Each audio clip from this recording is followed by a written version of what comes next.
Right.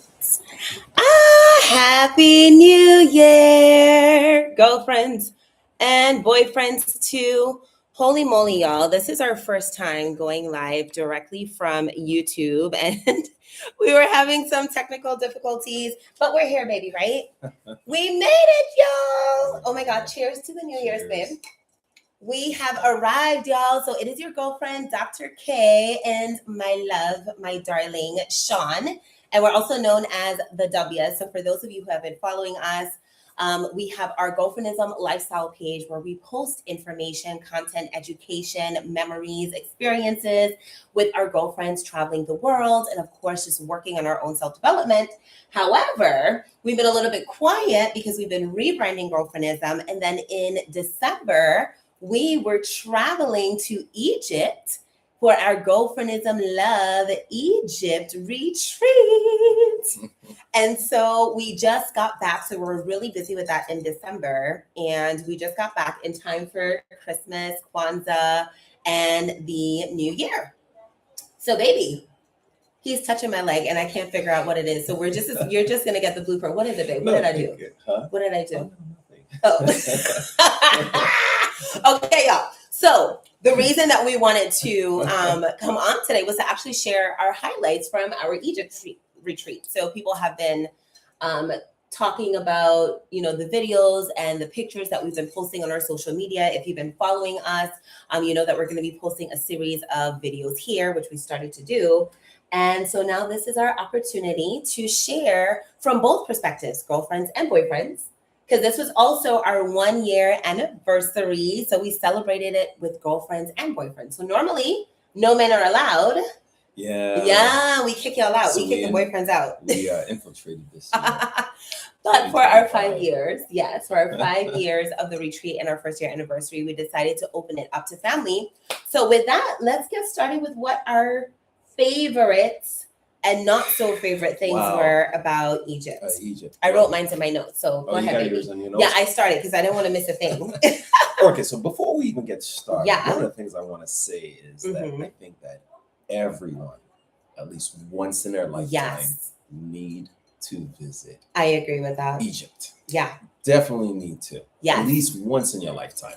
I agree with that. Definitely. Now, we did so much. We did. Right? So should we take it day by day? Yeah, we can take it day by day. Yeah. I think chronological is probably going to be the best bet because it was just so much going on. So and much. It might just be easy for us to and it could jog my memory on some of the things that we did because we were all over Egypt, right? We were. We did. We visited 4 cities. So we did Cairo, of course, Aswan, Alexandria, and then Luxor. And we can't forget. I mean, we have to give a special, shout out and to Nubia, right? Yes, that was one of our highlights. So we'll get to talk about that too. Yeah. Well, let's talk about how we got there first of all. So while I share this on our social media pages, go ahead and tell the folks like how we got there, where we started out, our legs. So for those of you who have never been to Egypt before and you have no concept of like time or what flights you've got to take to get there, you go ahead and cover that for me, babe. And then we'll start with our actual itinerary and our feedback.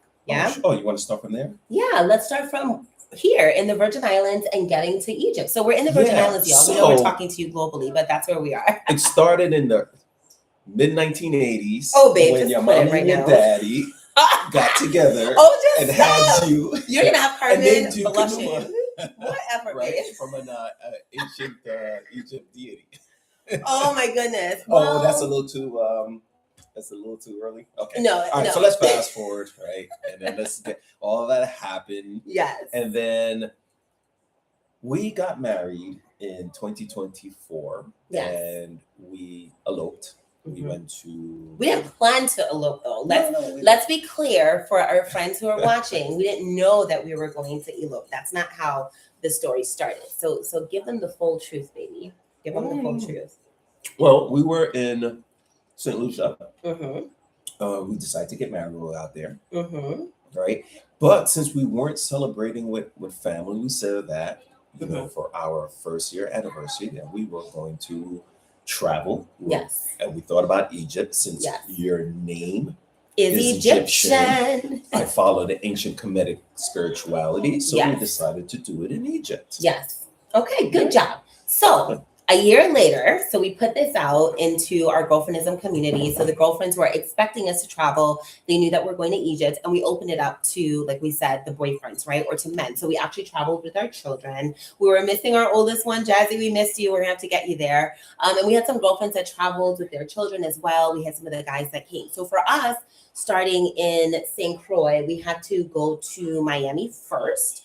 It's really difficult to get flights out of St. Croix. So if you're ever visiting St. Croix or if you're traveling here, just know that St. Croix is the larger island of the 4 islands. So it's St. Croix, St. Thomas, St. John, and Water Island. 2 of them have airports. St. Thomas is our tourist island, so there are a lot more flights coming in and out of there, a lot less from St. Croix. So we actually traveled a day before. Yeah, give yourself an extra day. Give yourself that time. I don't know why, but that's just it just is what it is, right? It is what it is.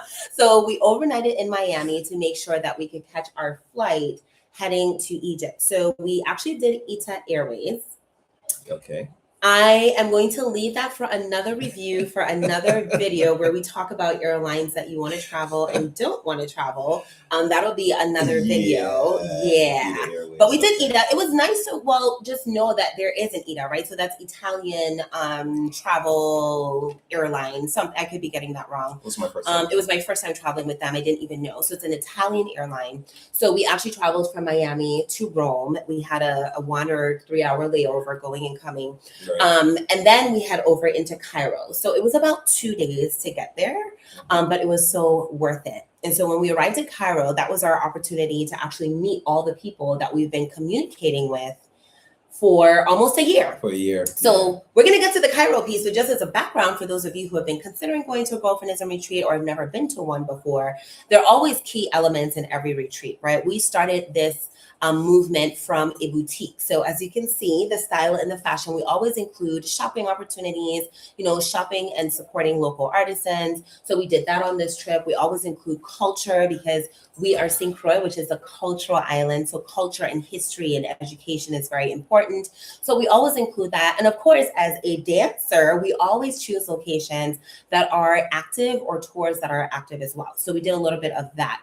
And the key is for us to meet new people that we've never met before or to build stronger friendships. And that's where the Girlfriendism piece comes in. So for a year before, when we put out that we're going to Egypt, we actually have emails that are going out every week. We develop our chat and we're starting to develop these relationships before. So when we actually get on the trip, it's the first time that we're meeting some of these people in person, me included, right? So we had quite a few new people who joined us and we met some of them in Miami and some in Cairo. Yes.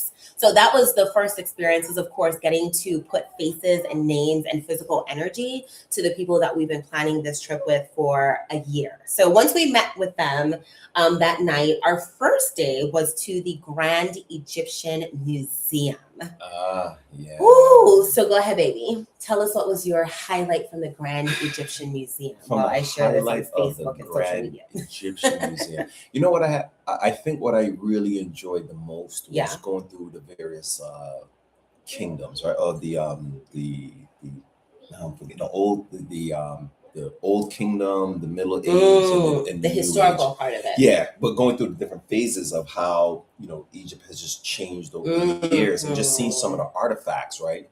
Yeah, definitely King Tut was amazing. Yes, and looking at his beautiful statue that was there, looking at the various things that the jewelry, the perfume. That was my highlight, y'all. I was just like, I'm justified in why I like bling, why I like beautiful things, and not just any kind of jewelry, right? I love raw stones. I love brass. I love copper. I love texture. I love pieces that are historical, such as the piece that I'm wearing right now. It's a girlfriend from South Africa. It tells a story, and we debate about this all the time. But y'all, I just felt vindicated and like, babe, now when I'm buying my pieces, it's because I'm tapping into my ancient Egyptian energy, okay? It is part of my history. It is part of my culture. It's part of my DNA. So I need to buy the things. You understand what I'm saying? But honestly, their jewels were absolutely beautiful. And what we plan to do after this live, we're going to have our amazing admin and girlfriend concierge and Eileen chop this up and include some of the photos and the videos. We've been doing that piecemeal. Right here. And right videos there. Right there. Yes. But you're getting it live so we can chat with you. So if you have any questions with us while we are on the live, feel free to ask us, and then we're going to chop it up and include some of the videos and photos. But honestly, I agree with you. I think the artifacts were amazing. Yeah. When I looked at the tombs and the depth of it and just the thought process and thinking that these people, right, our ancestors, did not have the technology that we have today. So how were they able to create these things? Even the jewelry, they were so detailed. All absolutely. Of the jewels, all of the copper, and just how did they do it? How did they create it without these machines and without AI and without the technology that we have? So that was pretty amazing. Yeah.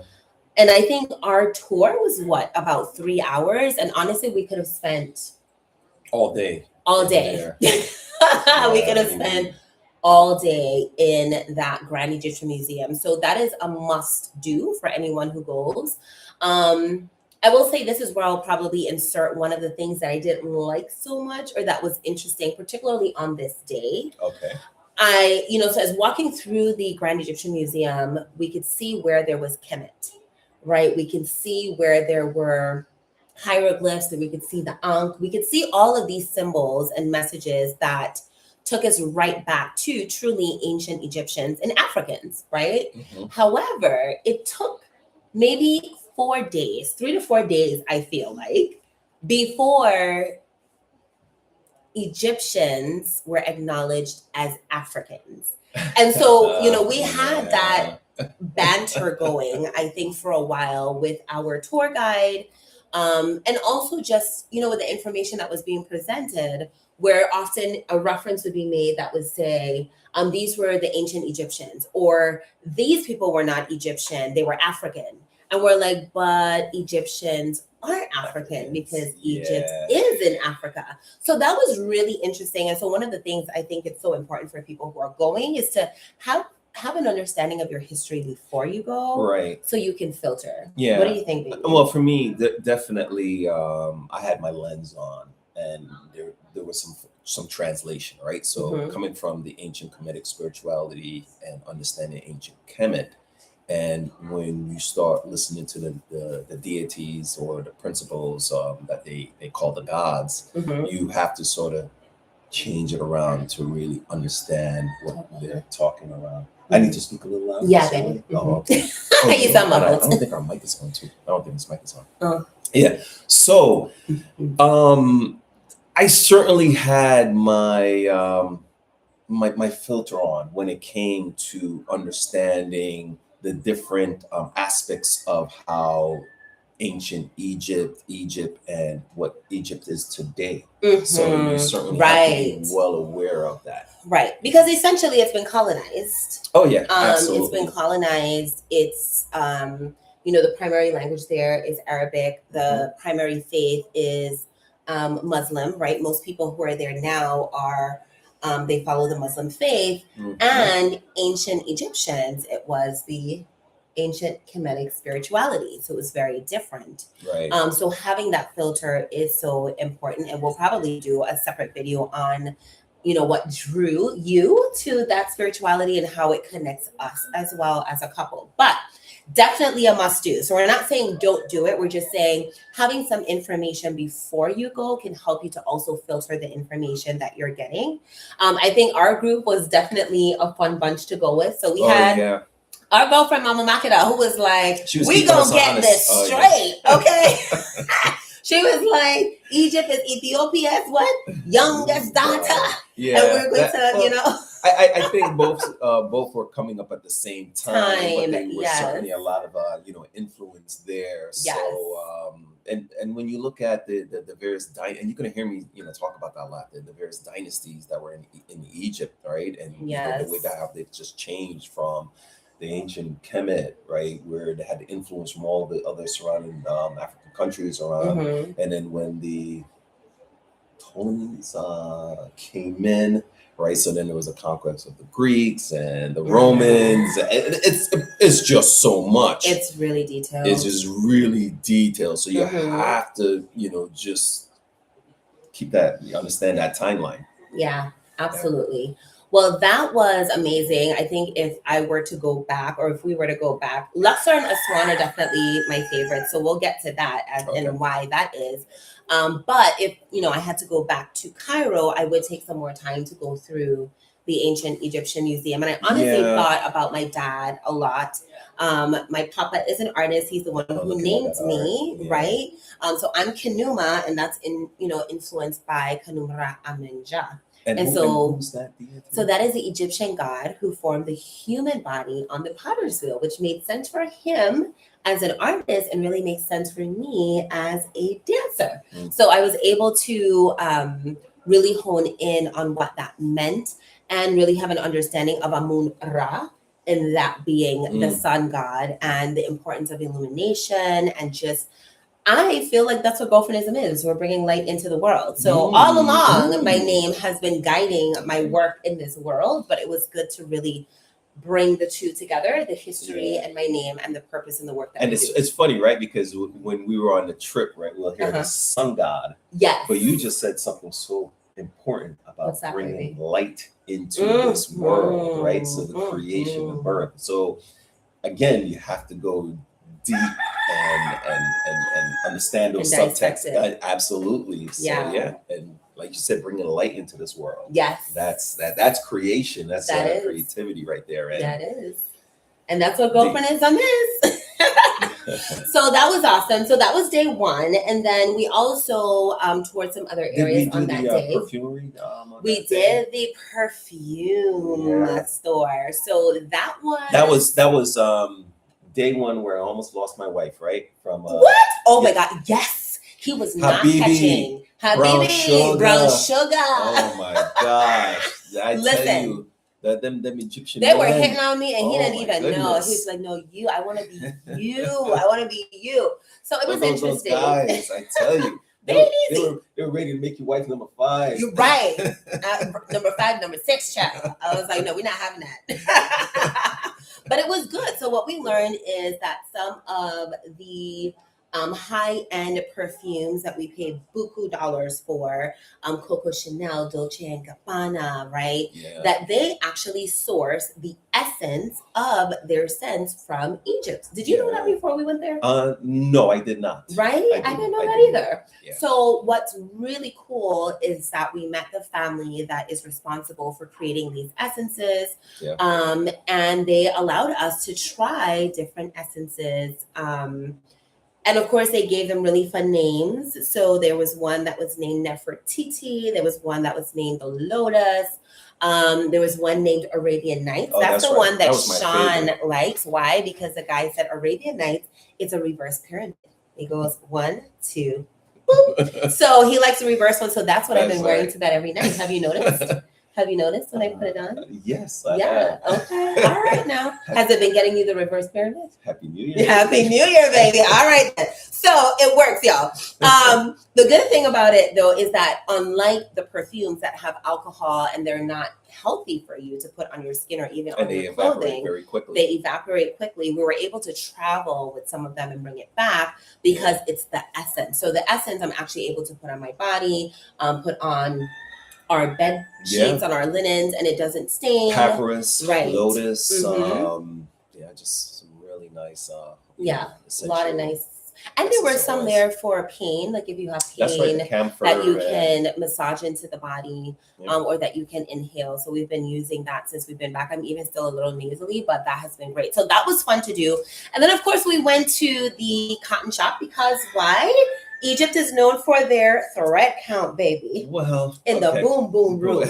But that was interesting. What were your thoughts on that? So for the cotton store that we went to, honestly, I want to know what I Tell really the people thought about honestly. That. Honestly, I felt like I was back in New York. Oh my God! Back on what's one of those? I'm trying to figure out one of those avenues, like on 23rd Street, 5th Avenue, where they're selling all the knockoffs. I mean, I didn't see. They had genuine. They did. They did. Yes. They did. But it was like kind of tucked in a corner, and I saw most of the stuff was more designer brand. Well, that's a good point to mention, because I think that was probably one of my. So as someone who was a boutique owner for so many years, one of the things that I really looked forward to doing was going to Egypt and buying some really nice pieces to bring back for the girlfriends who did not get an opportunity to go with us, to be able to purchase and to experience. And we found out a lot of the things they got are made in China, y'all. Yeah. I was like, what's up with that? You're in the land of ancient Egyptians. And when we go to these museums, you're seeing the art and the commitment to artistry and the creativity and the innovation. Like, I was expecting to come up with some boss necklaces and headpieces, and I was like, and some beautiful pieces, because we did get some of the you got the, what do you call it, the guayabela? The galabea. Yeah, the galabea. Yeah. I wanted to get some beautiful caftans, which I did. Yeah. Right? But they weren't necessarily authentic. Yeah, I'm going to say this, right? Mm-hmm. So whatever gifts that we've given. Yeah. And a side note, so the alabaster was definitely real. The alabaster was real. The clothing, not so really. Yeah. It's questionable. But just understand that whatever gift that we give, if it's clothing, there's going to be a story behind it. Whether we had to fight off 100 men. Oh my God! So that was one of the things I did not enjoy. The kids, just the hustle culture. You think we live in a capitalist society? I realized, nope. Yeah. We don't know nothing about capitalism. They hustle. We think we know hustle culture, but they hustle. I mean, y'all, we had to pay to pee. Oh my God! That was the biggest racket. They had to pay to pee. You go to the bathroom and they want you to give a tip for everything. I'm like, I gotta pay to pee?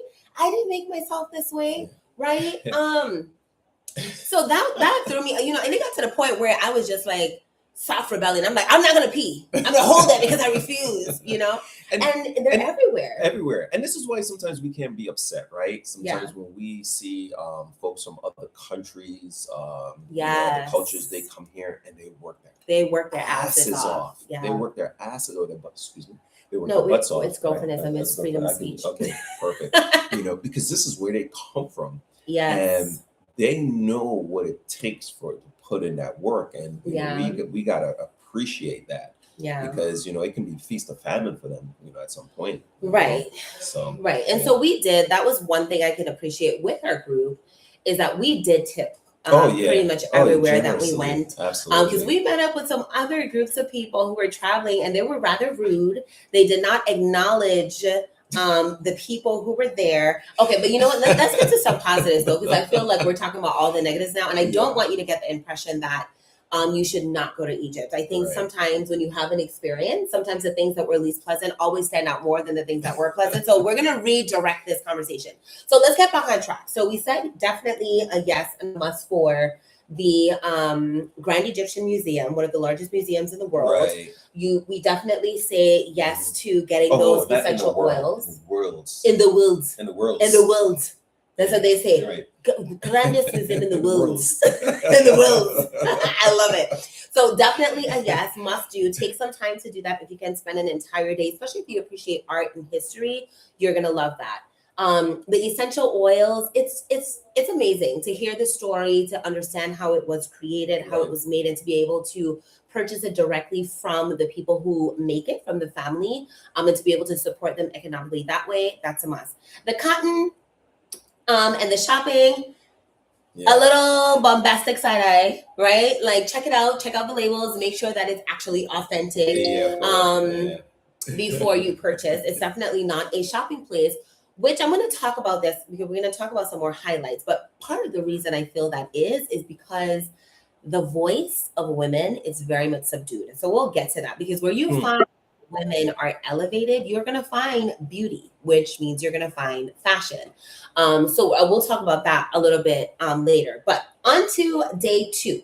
So what did we do on day two? Oh my gosh, day two. Was that when we went to the Pyramid of Giza? Oh my God, the pyramid! Yes, the Pyramid of Giza. Yes. But before I forget, we have to talk about the camel ride. Okay, right? but let's talk about the pyramid first, and then the camel ride. Yeah, right. But right here, we're gonna put it like a little snippet of because we're on the camel right here leading up. But we have to talk about the Pyramid of Giza. Yeah, so Pyramid of Giza, right, was wonderful, and I regret that we did not walk into the pyramid. So shout out to the folks who did it, Mama Makeda, right, who is she was amazing, a trooper, right? And she did it. She was a trooper. She was the eldest, one of the eldest on our trip. Exactly. Mama Makeda is in her 70s or near 80, and so the pyramids have this tunnel, right? Well, first of all, let me backtrack just a little bit. It is one of the 7 or 12 wonders of the world for a reason. So we kept joking, right? So we told you that when we got there, there was this banter between, Egyptians being African and so forth. And so they also joke about, aliens must have built this pyramid because we don't know who. And all of us, we're there like, we know who. Black people built that thing. Africans built that thing. We know who. We know aliens. However. Ooh, what? Some secret. That's how we let the cat out the bag. Okay, child, please. We know this. Black people build everything. However, once I got there, I must say I can understand why they say aliens must have built it, because when you look at a single block and the science of it as well, and how they were able to use all natural resources to keep all of these blocks together, right? No steel, no metal, just natural limestone, timing of the day, when it turns into blue, when it keeps together. One block, it's like, I'm 5'4", you're 5'6". One block was twice us. You're 5'4" and 5'6". I'm 6. You're 6? Oh shit, baby. Well, I should know. I should know, but I won't get into how I should know. Okay, sorry. So it's my favorite image. Right there. Yes. You know which one that was. I know it. Right. Exactly. Right. I know. So inside joke. But the whole point that I'm trying to make, it is massive. Yeah. I cannot imagine. Thousands, maybe millions of these, because not only did they have the nerve to build these pyramids of Giza, they have multiple, and then the temples, that's a whole other thing. So I can see why they said aliens must have built this, because it's hard to fathom mentally how human beings, right, when you think about us, when we think about you and our strength to be able to create something so massive and to withstand the test of time. 4,000 plus years. And I'm also going to add, right? Amazing. We have a saying, as above, so below. Right? Yes. And I'm going to say, all right, King, get into your commit. As above, so below. And that meaning has so much weight to it. So understand that a lot of these pyramids and these structures are aligned cosmically, right? Yes. And not only just to the sky, but to ourselves. Yes. Right? So for them to be so advanced, to be having such alignment with the universe and to us, and our bodies spiritually. Right. Which tells you that they were very much connected to nature. They were astrologers. They were spiritual. And the alignment with the pyramid and the sun. Right? Sun, stars, divine alignment. Like, how did they do this without the tools and the resources that we have today? I don't even know how we can do it with the tools. Finish what you said. Divine. Yeah. Right. Absolutely. Divine. And so that was really impressive, because when I think about the labor, the commitment over how many years it took to build this, but you always say this in our financial literacy sessions, slow and steady wins the race, right? And when I think about what it took for them to have this vision, and to work at it brick by brick, limestone by limestone, man by man, right? Woman by woman, and doing it knowing, right, the divinity in them, knowing that they are nature, they are the stars, they are the sky, they are the sun, and therefore, right? They are the star, they are the sky, they are the sun. Yes. Wow. as we are. Okay. Right? Wow. You didn't marry me just for my good looks, honey. Okay. Okay. So it's amazing, and it really made me think about girlfriendism, this movement, what I want for my life, for our family. And I just came back saying, I'm building my pyramid, baby. Girlfriendism is my pyramid. Our family is our pyramid. Our function as a couple and our purpose is our pyramid, and we have no excuses. One thing that I think being in Egypt has really taught us is between these ancient wonders that have withstand the test of time, there really just is no excuse. So we have everything within us when we tap into our divine essence to create things that will last long beyond our own time. So that was powerful and very inspirational. So that was day 2. Now when we get to the camel ride. Woo, Lord, the camel ride. That was fun. You had way too much fun. So I did. I loved it. You go ahead and talk about picture that. of Kanuma on camel right here. He had too much fun. Right there. He had too much fun. Talk about the camel ride, baby. That was so much fun, right? So these camels, I mean, first of all, they're huge. They're big, right? They bite.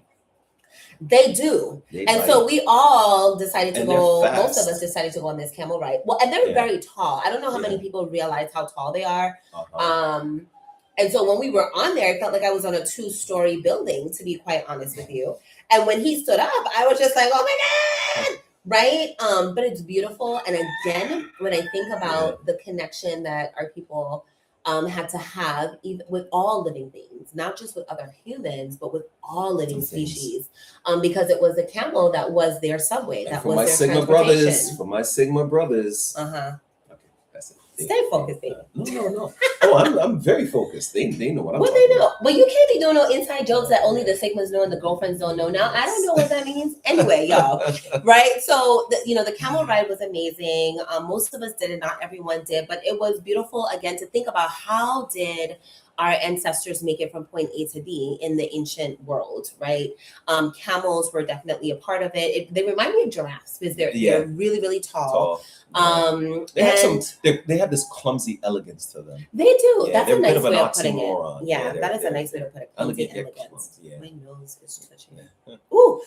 So that was fun. We enjoyed that. So we took our picture out there. As they crossed those sands. Oh my God. I felt a little bad for them. A little bad because they're overworked, man. I mean, then again, they help to build the pyramids, right? So maybe I'm feeling bad for them and they're like, we're built for this. We're connected to the stars and the sun. But I did feel a little bad for them. Because they weren't treated in the most humane way.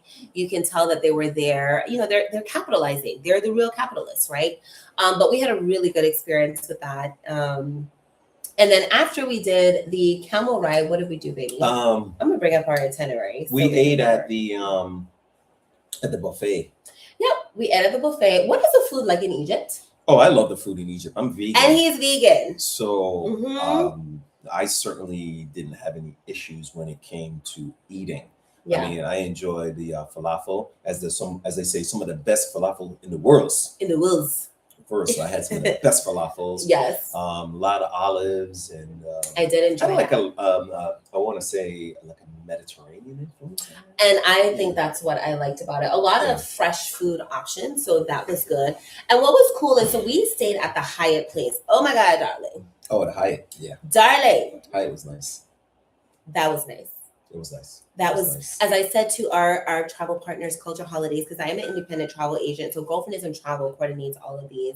And we partnered with Culture Holidays. Shout out to them for getting us the most amazing tour guide. But also for these accommodations, I got to give it to them because, we can be a little bougie when we're ready.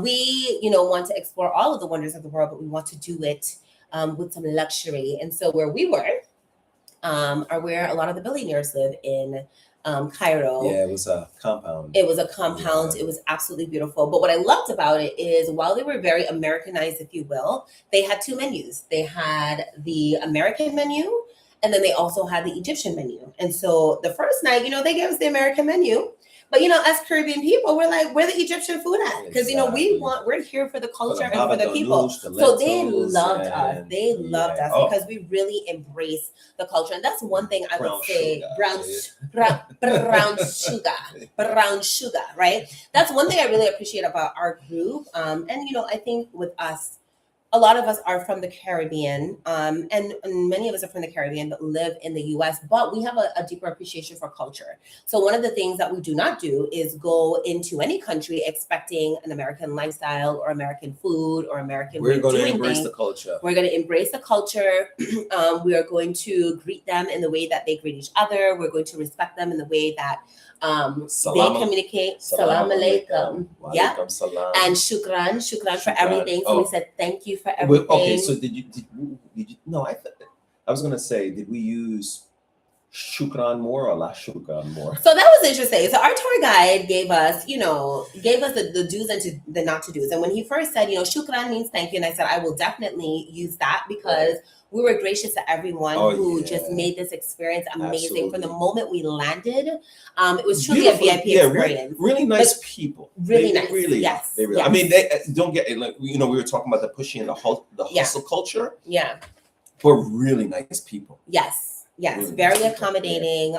Very friendly. I would say as traveling as a Black group, we felt welcome. Traveling as a Black woman, there were different things that I think I saw that maybe the Black men who were with us maybe did not see or experience in the same way. But I never felt uncomfortable. I think having the guys with us on this trip actually was the best trip to have y'all. I felt extra safe because y'all were there. But they were very, very sweet people. I mean, our tour guide up to yesterday, Abibi, which is a term of endearment. So that's what he called our group. Abibis, yalla habibis, right? So that's how he referred to us. And so that's how we refer to each other now as well. We have that in our group. But they were very, very friendly, very, very kind. They helped mommy, they helped Mama Makida. They made sure that they were safe. So we really enjoyed the hospitality. And so we engaged with the shukran and the la shukran. Now, to your question, which one did I use more? In the bazaar. So we did go to the bazaar. Y'all, that was an experience. Lord have mercy. It was a bazaar. The bazaar was bizarre. Yeah, the bazaar was bizarre. So this is where we saw the hustling effect, right? So for the most part, the Grand Egyptian Museum, even to the Cotton Place, all of that, these are what they call government approved locations, right? So they are wanting your money, but they're giving you a little bit of space. They're engaging with you. But in the bazaar, honey. Oh, man. Yeah, that's the second time I think, I almost lost you. Yeah, right, exactly. I almost became somebody else's wife, y'all. How can I take your money? And they said just so. How can I take your money, brown sugar? Let me take your money, right? And so I don't think they understand how that sounds. Sounds right. I was just like, what, you trying to take my money? But it was crazy because they're coming at you at your left, at the right, at the front, at the back. So that was probably the only time that I felt like I need to hold on to my purse a little bit more. I held on. I was like, come here, Habibi. Like, you hold on to me tight. I didn't want to lose the girlfriends. I've never seen you mean to anyone I've ever seen you. Yeah, it was rough, y'all. Until we got to the bazaar. Yeah, and I love to shop. Y'all know I love to shop. I love when I go to a place to support that local economy, right? Yeah. Especially if it's women owned, even better. Now, again, and I'm going to get to this, but I want to make sure we highlight more of the positives before we get to some of the things that were lacking for me. As a woman, I love to shop, honey. I love things that are handmade. I like things that are different. I like things that are local. And so I was looking forward to the bazaar. I was like, I'm ready to shop. I'm ready to bring some things back. But child, I ain't never had that experience where I was I can't do it. It's crowded. And remember our bus, right? So mind you, and we had armed security too, right? So we had a gentleman that was armed. But the bus was like coming through and we're like, and it's tight. Here, it is tight. Shout out to our bus driver. Oh man. I don't know how they did it in the tightest space. And we're in a huge Mercedes bus, okay? And they're navigating the tightest spaces. And people are they're walking and they're moving and they're selling and the bus is coming. And it was just a lot going on. I think my anxiety rose a little bit because I was just overstimulated. It was a lot. And so at that time, I used La Chocolate. And this is how bad it was. It got to the point where, I started off as La shukran, like, thank you, but no thank you, la shukran. Then I kind of got to la shukran, right? La shukran. And then I was just like, babe, hold me. And I was just like, I'm not even paying attention, right? And that was one of the things where we were talking about, African markets and before, so just a little, yeah. In New York, I thought that cab drivers were some. Oh, you thought they were bad, child. You don't know nothing yet. The drivers in Egypt, Ooh. You know those lines that you see going down? Yeah. They don't mean anything. Oh, yes. So they drive on the line. They drive on the line. Not in between the lines. And the horn? I don't think you could drive without a horn yes. in Egypt. And there's people on the highway. They're the tuk-tuks on the highway. Oh, the tuk-tuks. Oh, man. And then the car. They're zooming. It's a lot. It's a lot. Yeah. It's definitely a lot. But, again, we were there to embrace it. And we're like, okay, this is what they do in Egypt. But I would not be driving in Egypt. No time ever in life. I don't think not in this lifetime. Yeah. You definitely cannot buy your license there. You got to know what you're doing. I mean, you know what? New York, Manhattan is good. Brooklyn. Yes. That's good enough for me, man. Yeah. But Absolutely. So shout out to the drivers. They were really amazing. Yeah. So that was our day 2, right? The pyramids, we did Giza, we did the camel ride, we did the bazaar. The bazaar was day 2? No, clothing was day 2. One or two. One of them, child. I can't remember. Okay. And then day 3. I almost forgot about day 3. Y'all, we did so much. So day 3, we actually saw King Tut's treasures, and we actually got to see the mummies. We got to see the mummies. Yo. So, okay, what was the best part about the mummy exhibit? The mummy exhibit was, I felt a lot of things. Really? Come on, I'm helping you here. What was the best part of the mummy's exhibit? He's trying to tell me something fresh, and I'm not. No. The first mummy we saw. When we saw oh my God! Okay, exactly. So she had braids, y'all. Oh my God, she had braids. So again, another moment, right, where as a predominantly Afro-Caribbean, Black African diaspora group traveling, and trying to see ourselves, and I think no matter where you go in the world, you're trying to see yourself in that place, right? This is just human behavior for us to see, where do I fit, where do I belong, and going in to see the mummies, and the first one that we saw was a woman. So she was the oldest, right. And she had braids. I can't tell you. Sometimes in your culture you take things for granted. Like, people braid their hair all the time. We have locks. We do all of that. And so it's just something it's part of our culture. It's normal for us. But seeing it on a mummy that was preserved for over 4,000 years, and seeing her have braids, I feel like I could cry right now. Like, it was just like, yes, these were our people, right? Because we braid our hair. It was like almost like a symbol. You know how in your fraternity there's certain things that y'all would do that nobody else would recognize, and it's a symbol that connects you. Like, seeing the braids in her hair, I was like, oh my God, that's one of my people. That's one of my sisters. So that was beautiful to see. And I think for anyone, or especially any woman that has ever struggled with her natural hair journey, in that moment, to have pride in, like, this is who I am. This is my culture. This is what our people do. Like, put your braids in, put your locks in, and no shade on people who perm their hair and things like that, right? Different stages of life call for different hairstyles, but the significance of hair, a lot of times for women in America and different parts of the world, there's so much meaning that goes to a woman's hair that defines her beauty. And I think for a long time, for Black women, our natural hair was not something that was glorified as much as maybe straight hair or curly hair. And so to be able to walk in and see her with her hair braided was just like, we rocking that afro and the braids and the locks, y'all, because that's our people. Let's bring it back. Let's bring it back. So that was really special. And then I think beyond that, it was one of the places where they did not allow guides to go into because it was so secret. If y'all are hair boosters, we are in the Virgin Islands. Just forgive it. Hopefully it has a filter and you don't. But if you do, hey, welcome to Island Life. They're out of control. Out of control and things. It was really a place of reverence. So they wanted you to be very quiet. They had information on each mummy. So they wanted you to read it, to walk through, and to just really give reverence, as they should. Because when you think about when we bury the dead, the first thing we say is rest in peace. To think that these bodies have been excavated from their resting place for us to be able to learn and to see them. You know what I mean? Like, so again, it was one of those things like with the camel where I enjoyed it, I loved it, but I felt bad for the camel a little bit. This was one of those things where I was just like, as much as I appreciated being in the space and being able to see how they preserve these bodies, I kind of put myself like, if these mummies could talk, would they be saying thank you to us? Like, would they be appreciative that their body has been taken out of their resting place so they can be on display?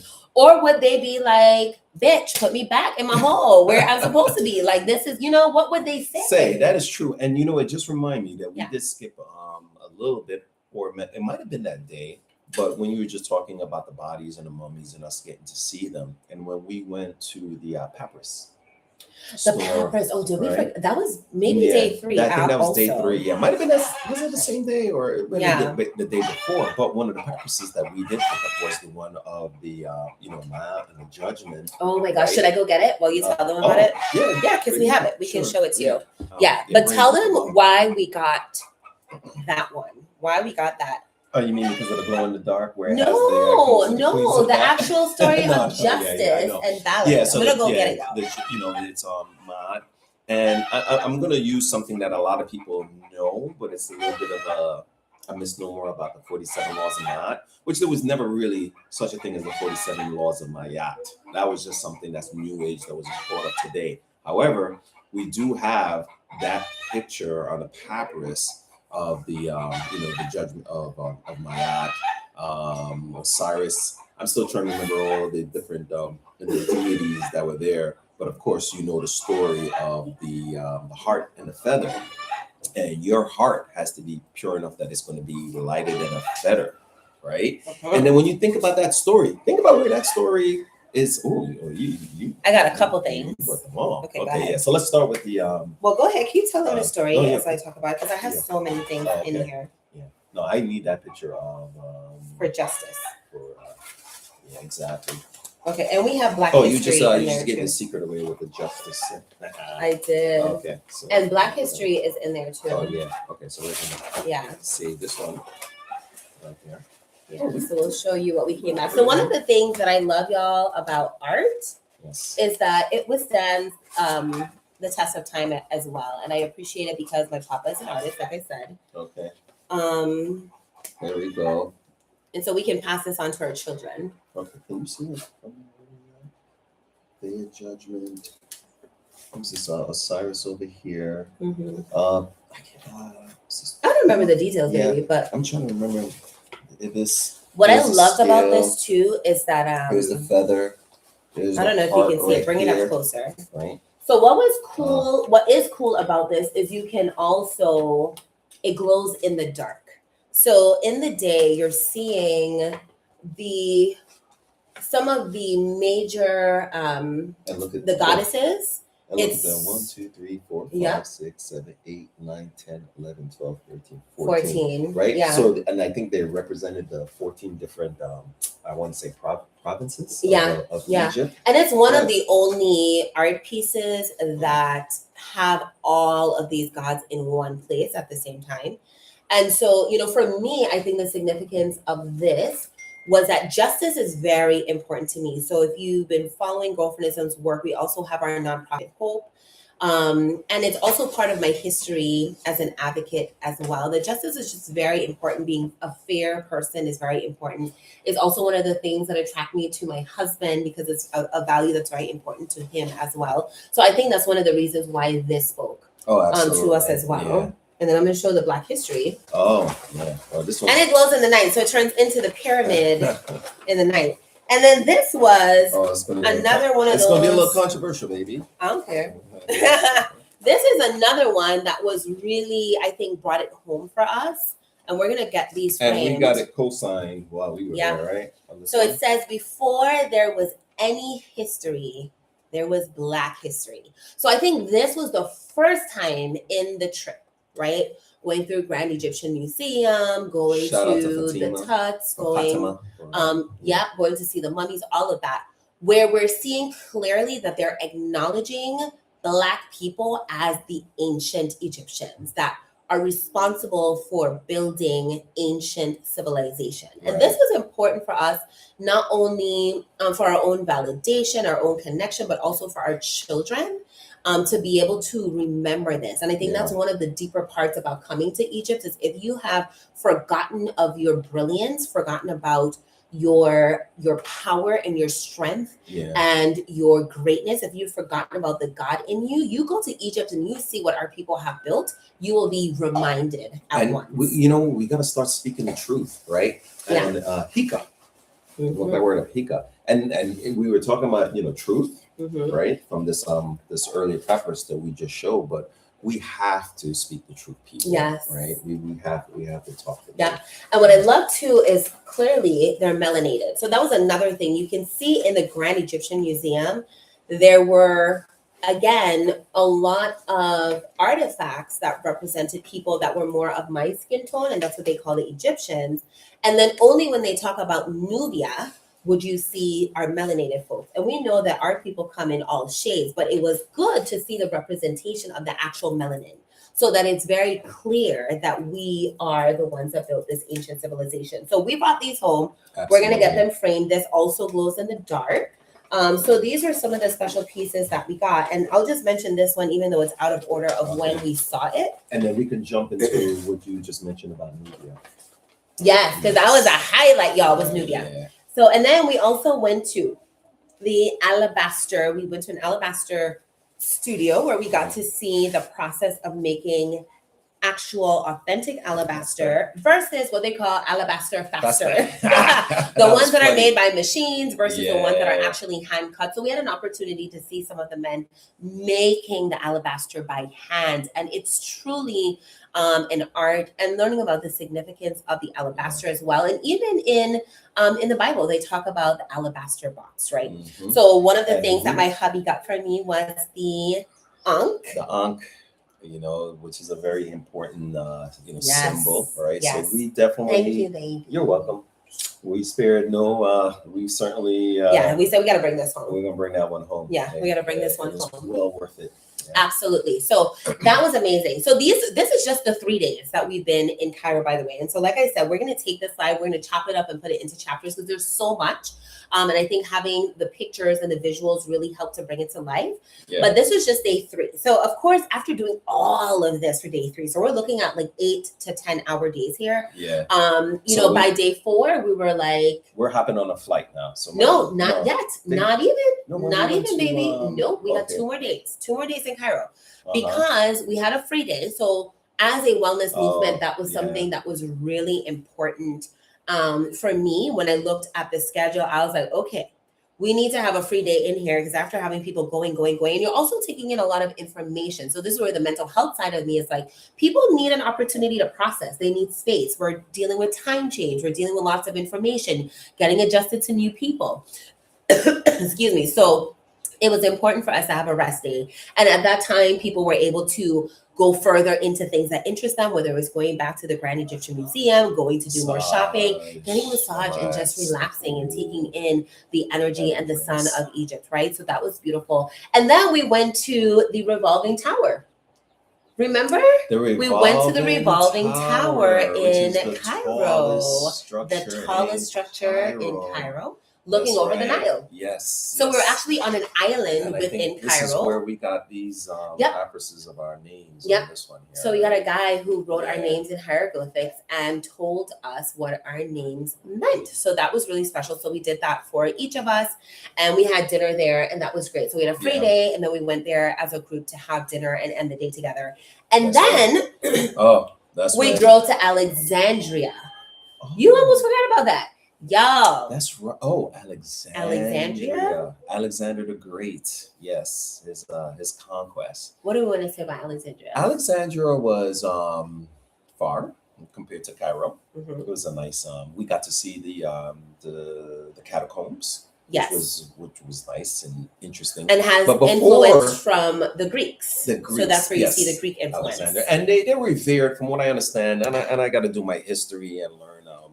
I'm still very much unclear of. So Alexander the Great came in, From what I understand, he was revered by the Egyptians, and then that started the Ptolemaic phase of Egypt. So we're moving into a different phase. Yeah. Where we have the ancient Cometians who were ruling, and now we have others that were ruling Egypt. Right. So that was quite interesting. Yes. And it was on the water. We had fresh seafood for those of us who that's eat right, when we went seafood. To dinner, right? But what about the town? Town? Ooh. Yeah. It was rough, y'all.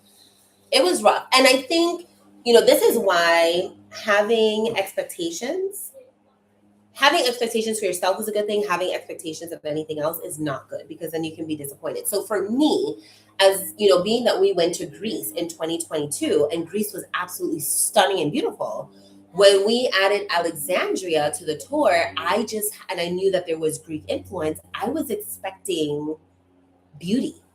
But Alexandria was rough, y'all. It was rough. And urban. It's very urban. Yeah. Very busy. Yeah. And this is, again, a lot of cabs. So I'm going to mention this now, because I keep saying I'm alluding to it, but I'm just going to mention it now because I think it stood out for me in Alexandria. As a woman, and as someone who, as an artist, as a creative, I love beauty. I love feminine energy. I love all of these things.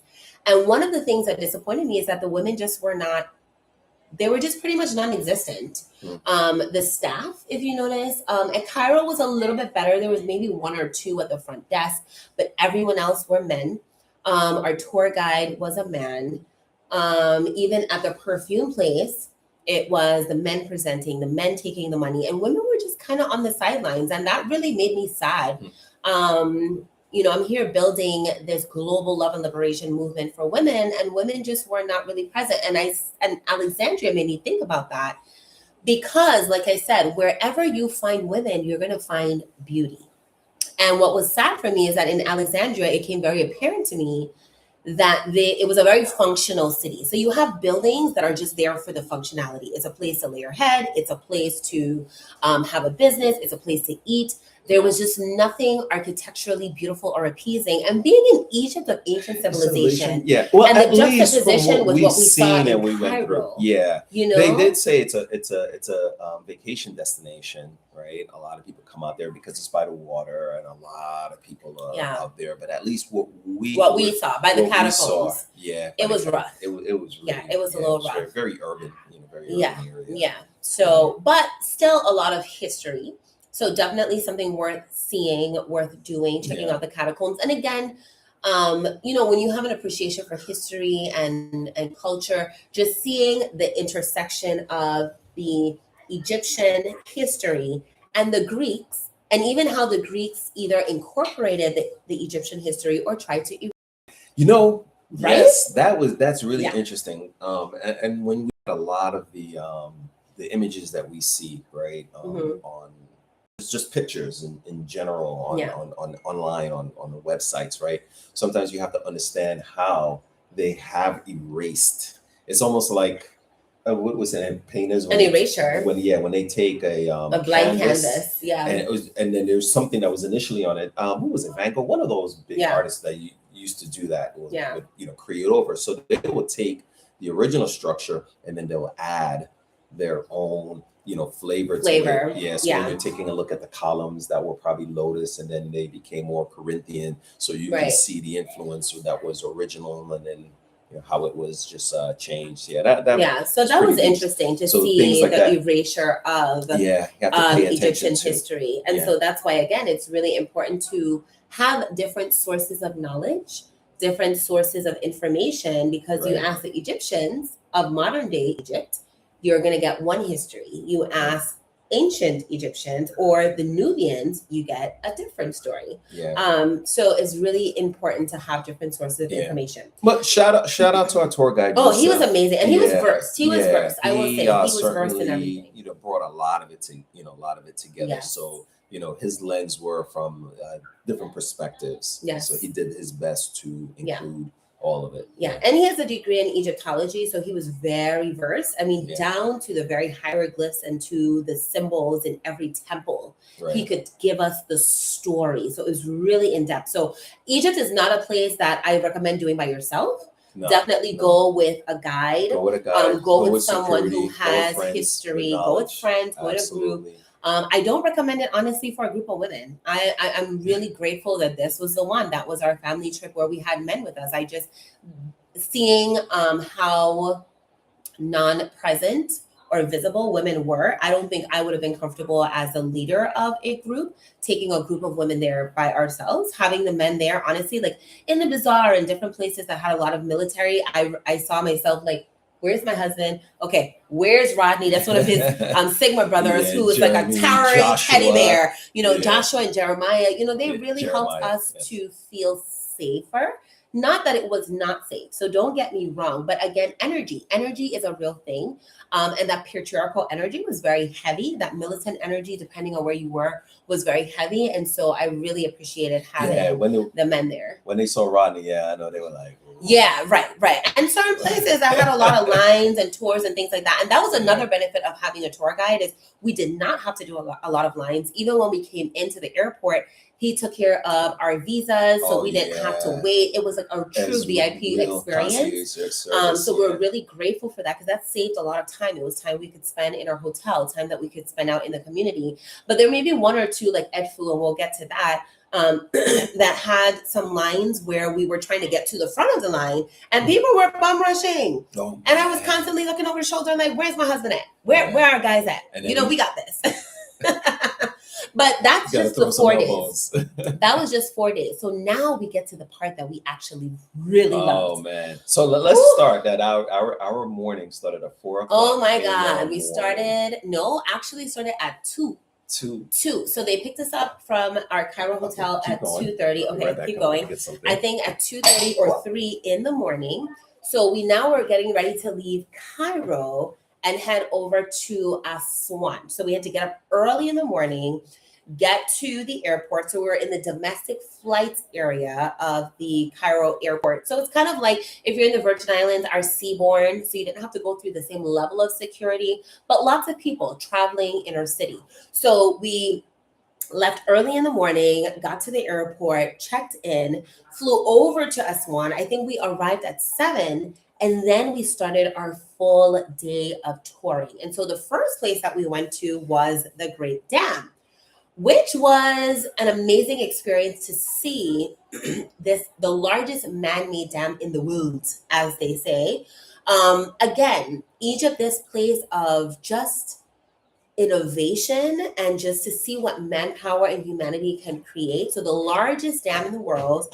We did that tour first, and it was very militant, so we could not take pictures or video of the military there, so we had to be mindful of that. And then when we left there, we also went to a silver place. So I actually did not go in because I was like, listen. You talking about the jewelry? Oh, the jewelry. Yeah, the jewelry. Yeah. So as a Virgin Islands girl, we have really amazing jewelers here on St. Croix, and so they had some ridiculous prices. Yeah, the prices. And I'm not actually a silver or gold girlfriend. I'm like a raw gemstones, that kind of thing. I like raw stones. I like texture. But we had some girlfriends that were able to get some things. Yeah. And then from there we went to also the Egyptian pound to the US dollar, it's definitely favors us. I think it was $47. Yeah, 47 pounds to $1. So it certainly allowed our money to go fast further. Mm-hmm. But again, you have to negotiate. Right. And so bartering is a thing, y'all. That was another struggle for me. That's something he liked. That's something I did not like. I just give me the fair, right? And so this is the thing that gets me, right? Uh-huh. We have this painting on the justice and what it means and ma'at and the balance and all of that. And then you want me to barter. So then why are you telling me something is $200 when you know that the price you're going to settle for is $50? That's not fair to me. I don't like it. I don't like it. But he likes it because he likes to negotiate. I know. That was hard for me to adjust to. I think, again, from my lens as a brick and mortar boutique where we do not barter, the price is what it is. And we're pricing it fairly to make sure that we can live and we can eat and that we can pay the people, whatever, babe. Right? Make sure that the people who create are actually making a living wage. But that was interesting. But the good thing about coming into Aswan is that is where we now begun our Nile River cruise experience. Yes. Oh, that's right. So we flew to Aswan. Right, we flew to Aswan. We did our tours at the Great Dam. At the Great Dam. We went to the silver shop, and then we checked into our what was that? The cruise. The Royal Adventure. Royal Adventure. That was our cruise. It was an interesting cruise ship. So it's like, Royal Adventure. It's like Ozark. Remember when we were watching Ozark? With like those what do you call those steam boats? Yeah. Which all of them pretty much were steamboats, right? I will say that in terms of the design, but you had some that were more luxurious than others. I think because we got spoiled in Cairo. Being with the billionaires and living it nice and luxe, that when we came, for me anyway, when I came into Royal Adventure, and they didn't make upgrades, thank God, it was a little bit vintage. That's a nice. It's a little bit vintage, but it was. But the people. Oh my gosh! They were people. Yeah, they were nice, but it was just fun being there. No matter right, and I was grateful either way. It was fun being there. Being on the Nile is just. I don't know, because I'm a water sign, there's something about water, the energy of water and just flow, and just knowing that this is the longest river in the world, right? How it connects countries, how it tells history, the stories that it holds, that it was just an amazing experience just to be on the Nile. But keep in mind too, that what was so interesting to us on that boat, right? The temperature at that time of year fluctuates. Y'all, it was cold, just so you know. It gets cold. So make sure you bring a nice, warm jacket for the evenings. Yes. And then it gets sunny during the day. So I think it fluctuates to like 75, 76 to like 50. And I think that kind of, walk with your little herbs. If you Caribbean, we like little herbs. We like a little albus oil, a little lemongrass, because there is a fluctuation of being warmer in the day, then being colder in the night, then going to the AC, and then all of this stuff. So that was a little bit tough. And if you want to be outside during the day, in the evening, watching the sun, you want to be warm. Yeah, so absolutely. So that was great. Yeah. And then the next day, this was the day with our people. Oh my Listen, gosh. Honestly, okay, so Cairo was great. I could have done like 1 or 2 days, and then I could have gone to Aswan and just stay there.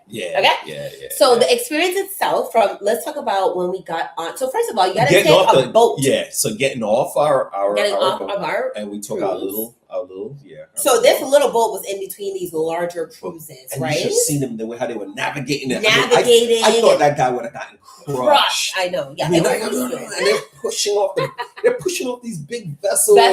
Yeah. So we're like in this tiny little boat getting ready to go to the Nubian village. And we're in between all these bigger boats. And so we get on, and immediately, I think the whole trip shifted for me. Yeah. Melanin matters, y'all. Okay, melanin matters. I saw this. So from the time we got to Aswan, actually. Yeah. So we went from brown sugar to let me take your money to welcome home. Okay, cousin. Yeah. Right. And then you start to see the skin tones represented. And remember our boat guy, our Commodore, he had Bob Marley, right? So they were rocking Bob Marley. That moment was so special. I can't wait for us to post that video because it was just one of those moments, in every group experience, there's a lot happening. And then there's some moments where it's just so sacred and everybody is so present. And he played, what was the song? He played 2. Is This Love? Is This Love? Oh my God, we were in the middle. I shot the shit. No, not that one. Is This Love? That's the one, love, right? Yeah, and so we're all on. He starts to play Bob Marley. We're all on this little boat. We're on the Nile River. And we get up and we're singing, is this love? Is this love? Is this love? Is this love that I'm feeling? We were just vibing. And some of us were crying. Some of us were just taking pictures. Some of us, our eyes were closed. Yeah. Like just the energy. And being that this was a Girlfriendism Love trip, I feel like that was one of the moments where we really felt the love right? Ancestrally, we felt the love. I'm tearing up even just talking about it. So we had that experience. And right after that, we were, as we were coasting down and we got to see the different communities in Nubia. Yeah, talk louder. He stopped the boat. Right? Oh my God, yes. And it was just, he said, just be quiet. Yeah, that was special to listen to the wildlife. Right. So this is on the way to Nubia Village. This isn't even like the highlight yet, but these are highlights leading to the highlight. So there was the being on the boat, being in the middle of the Nile River, heading now to this place that is, now I'm seeing the beauty. Now I'm seeing the cultural and the historical beauty. And then we're seeing all of these like almost statuesque, life-size rocks right in the middle of the Nile. It's almost like they were planted there by an artist, but this is just natural art. And then we take off the music, we take off the boat, and we're just sitting. Just meditating. Just floating and just feeling 10,000 ancestors just rise up in that Nile River and just hugging us and holding us and hearing the wildlife, right? And I think in that moment, we got to really connect with what our ancestors connected with, which is being one with nature. Yeah. And just hearing it. So that was beautiful. That was nice. That gives me goosebumps. Yeah. And then we continue on to Nubia Village. And this is where we're seeing the architect. Now we're getting some beauty. I'm like, yes, now, my people. So we're seeing the colors, the reds and the yellows and the greens and the blues and the buildings and the architecture. And I'm like, finally, Lord Jesus. Yes. Amudra.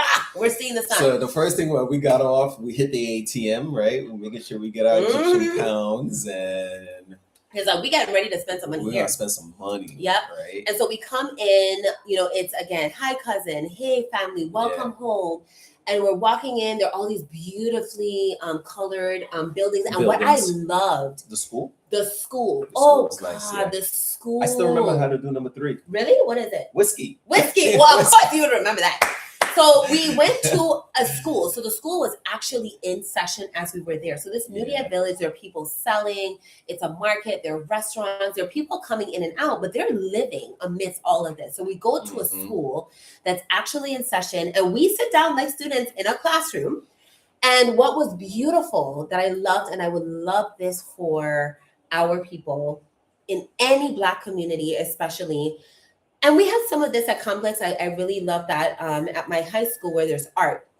But you can see images of Black children laughing and playing. You see images of Black women, and you see them in their cultural So even before we got into the classroom, I'm getting a full immersive cultural experience, and I'm seeing the images. This is where art is so important because I'm seeing the images given back to me as if I'm looking at myself in a mirror, but I'm seeing it through art. So I'm seeing all of this coming in. And then we get an actual teacher who is, he has his ruler there. Okay, because in Black communities, we like discipline. Almost got pow-pow. Yeah. Jeremiah had to come up to the front and always got his whooping. Joshua. It was Joshua. Yeah. So, he's telling us how to say 1 to 10. And so this was cool because even Yusuf, our guide, he explained to us that while they speak in Nubian, they have an accent that even he cannot understand. Yeah. And I think this is the beauty of keeping our natural dialect, keeping things that, people call it Ebonics, or in mainstream, they may try to Westernize you and tell you need to speak this way. But keep your accent, keep your dialect. Absolutely. Because so I'm straying off a little bit here, but I'm come back to Nubia Village. One, when we were at the pyramids, we were talking in our dialect. And somebody say, but where are you from? And we said, but we're from the Virgin Islands. They said, we're from Guyana. So just like that, just so we were able to connect with people, people in a different part of the world because we kept our dialect when we were engaging with each other.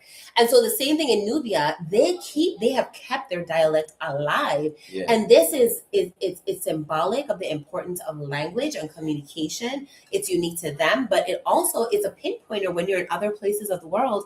How do you connect with people when you're in a place that you've never been? Keep your dialect and people will be able to find you, and that's a place of connection. You know what I thought was really interesting? So after we did the class, and we were coming out of the classroom, we were taking our pictures. Then there was the loud volume for the prayer. The prayer. So you know, which it's again, it's not. This is the Islamic, the Muslim, faith here, but in Nubia. But it's different, right? Because now you have the Nubians, and then you have the you have the Muslims, which a lot of them are Muslims. And Nubians, they are practicing ancient Egyptian culture.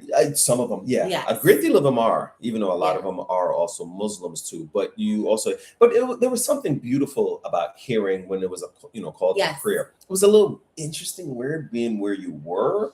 But it was. I thought that it was so. I think Giovanni, one of our girlfriends, asked this question. She says, "I noticed that because every time it was time for prayer, you would hear this loud speaker.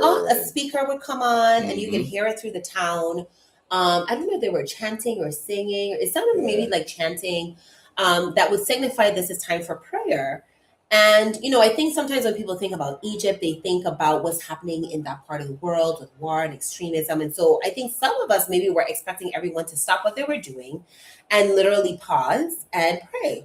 But they didn't. And so she asked this question. She said, Yusuf, our guide, said, no, it's up to you and where you are in your spiritual journey if you want to stop as it comes on and pray, or if it is something that you want to just be mindful. And for me, it was just being mindful that I might want to take a moment to reflect and just have gratitude for this moment. Just take a moment to reflect and acknowledge the people who are around me and their culture, and let them know that while I am not Muslim, that as I'm hearing this, that I'm also in spiritual prayer with them. So and this now speaks to the art of sound, just how hearing something can signify it's something that's very symbolic and special. So for me, I enjoyed hearing it. The first time I heard it, I was scared as hell. And TK was in our room. He said, "What is that? What is that?" It was a little scary because I think it came out at like 5 a.m. Early. And we're like, what is happening? But then we got used to it. It was beautiful. It was a beautiful reminder. And I think it would be nice to have something like that in our space, where even if it's just a bell ringing, or the conch shell blowing, if you know Virgin Islands, right? Having a conch shell blowing to just every day remind us, something to just ground us and remind us just based on sound of like, remember where you come from. Remember why you're living. And you said remember, so it is important. So that was beautiful. That was beautiful. So you were talking about the juxtaposition of hearing that while being in the Nubia village. In the Nubia village, It was interesting, different. But y'all, the part from me. Oh yeah. We went now to a Nubia home. Yeah. God bless those people. Amunra, bless those people. Listen, they welcomed us into their home. So when you see the crocodile pictures, when you see us dancing, this was a home. We're going to get to that crocodile later. But yes. I did not hold that crocodile, child. I was trying to make it back to the Virgin Islands. I was like, nope. I did not come all the way to Egypt to be eaten alive. It was beautiful, right? When we walked into there, that crocodile. And there's significance with the crocodile. So we actually saw crocodile mummies. So in their culture, crocodiles are symbolic of longevity, spirituality. So they actually mummified crocodiles when they died to preserve that energy. And so they actually kept live crocodiles in their home. So that was symbolic to them. Just as in India, the cow was symbolic, the crocodile is symbolic here in Egypt. So here, cousin, family, come dance. So you ain't got to tell me twice. So I get up. And they're playing the music. Well, first they fed us. So they're real black people. You got to feed people when they come to your house. That's hospitality. They had the bread. Right? They had the bread. The molasses. The cheese. The salty cheese. Yeah. Well, I couldn't partake in that one. And then there was another one that tasted almost like a fudge. I don't remember what that was. They call it like it sounded like baklava. It reminds me of baklava. So I think it's like kalava or kavlaka or something like that. Yes. That was good. So I ate all. I had seconds, y'all. I was not worried about calories. And then we had nothing. hibiscus tea. And that was common for them because they gave that to us at the Alabaster workshop. They gave it to us at the perfume workshop. So that was one of the things that I feel like connected us as Caribbean people. Again, a reminder of where we come from, because that was their way of showing hospitality in giving us hibiscus tea. And we have hibiscus, like we said, knocking down. Right? So they fed us, we ate, we partook, and it was great. And then they called us up to dance. And even in the movements, the shoulders, right? The beating of the drums. It was home. We were home. We were home. That was so and deep. Moving of the hips. Now, and this was interesting. So understanding being in what I'm going to call the outside world in Egypt versus in Nubia, which is home, right? Felt like home. The difference. So on our cruise, again, for me as an organizer and a visionary for Girlfriendism, we noticed that there were no women on the cruise. And we asked, where are the women? They are not allowed to work on the cruise because they're not allowed to stay out of their home overnight. So there were no women. So there was no representation. So that was tough. But again, the team was awesome. So we're grateful for them. But I didn't see myself as a Black African woman represented. And that was hard at times because it made me sad for my sisters who are in that part of the world to be invisible. So there was something there. However, even in Cairo, we went to a restaurant and we said, can you play some music? We want some African. They said, actually, we don't allow dancing, but we're going to do it for you and your group. And I just thought to myself, what African people, don't dance? Well, they were serving Peruvian and Japanese food. Right. No, I get that. Right. And this is, again, be prepared for that juxtaposition of the modern day Egyptian culture that is Arabic speaking, Muslim practicing versus our actual Nubia culture, which is why when we got to Aswan, I felt like finally I'm feeling that ancestral spiritual connection because we could dance. I mean, that's what we do. Yeah. We sing, we dance, we eat, we gather as community, as African people. We are jovial folks. We're jovial, Black joy. You know what I'm saying? So that was the first time that I felt like I don't have to be censored in making sure, even when they said we can allow you to dance because you're a larger group, but we typically don't have dancing. Like I was still mindful not to add too much of my Caribbean hips and all of that, because then they might we were going to shut it down. But in Aswan, I didn't feel that way. In the Nubian home, we were able to dance and we move our shoulders, we move our hips, we dance with the drummers. Yeah. And so that felt like that was definitely the highlight. Of the trip. What I loved so much about that part right there was watching the boys.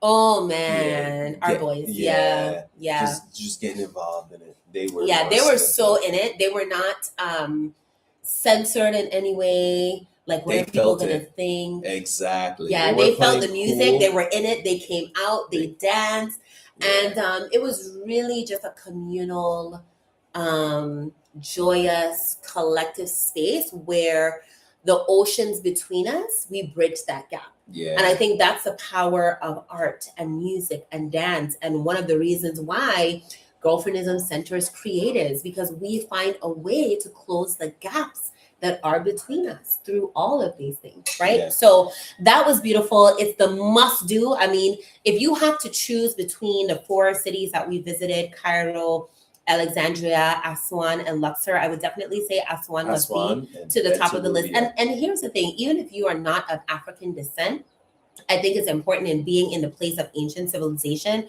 to really have as organic and authentic an experience of what ancient civilization was, and to still visit Aswan. So that was a great experience. Yeah. So then we came back on the boat. Oh, what? I mean, maybe am I missing something? You're missing something. After we had that wonderful, joyous, together jamboree. I'm just petting my just the alabaster cup. Then they brought out a little crocodile. They brought out a nice little cute crocodile. I think I was the first one to hold it. Things with teeth are not cute. Just so you know. And then I had enough to kiss that damn thing too. You know what I'm saying? Giving away my kisses. And everyone, all of us, how many people? How many of us? It was 19 of us. 17 held and kissed the crocodile, and I was one that did not. You know why? I gotta lead this group. Somebody gotta listen, tell the story. Okay. And her mama. And my mama, girl. Let's say, cause my mama was like, my baby ain't doing it. I'm not doing it. You know, crocodile. I know. Yeah, no, I didn't. But I have honor for the crocodile and what it represents in the culture, and so I'm really happy that everyone had that opportunity. That the boys had that opportunity. That was cool. It was just really a great moment, and I think of the entire experience, this is where everyone really felt connected. Absolutely. Once you dance with people, you can't not feel connected with them. Once you eat with people, you cannot, you break bread. There's something very symbolic, spiritual, very special about that. And so I think our group really, this was the glue for our group at this place. Absolutely. At this point. Absolutely. And then after that, we ended up doing shopping again. We shopped again. Everywhere there's shopping. Like I told y'all, they're the real capitalists. Everywhere. Even on the boat, honey. They're like, sister, cousin, welcome.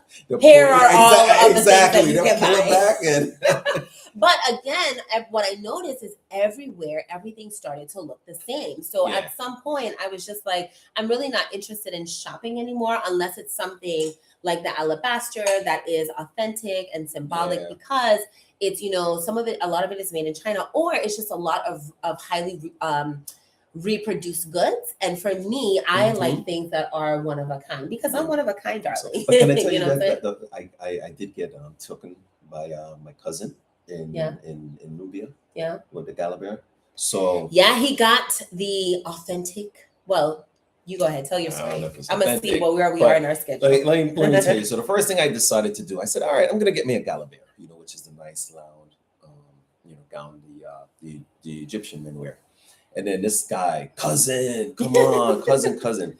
He wanted, I think, like $50 or something. And I was like, no. And he's like, come on, cousin, come on. And then we are negotiating back and forth. And finally, I was like, I think I want it for like $10. And he was like, no, come on, man. And then he's walking off, man. And then they give you attitude? They give you attitude. They walk off.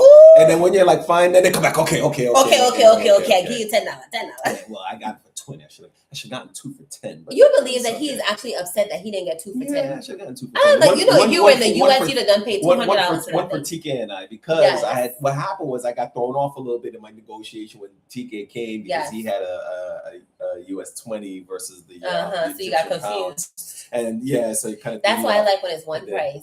Ain't no negotiating, nothing, getting confused by nothing. And then then we ended up buying some other stuff from him, but but they look great. So that night they came in. We had a belly. So let me tell you, this was vindication for me. You know how we felt vindicated when they acknowledged that before there was history, there was Black history. So we had a night where we came dressed up in the traditional galabea. So we did that. And there was also a belly dancer.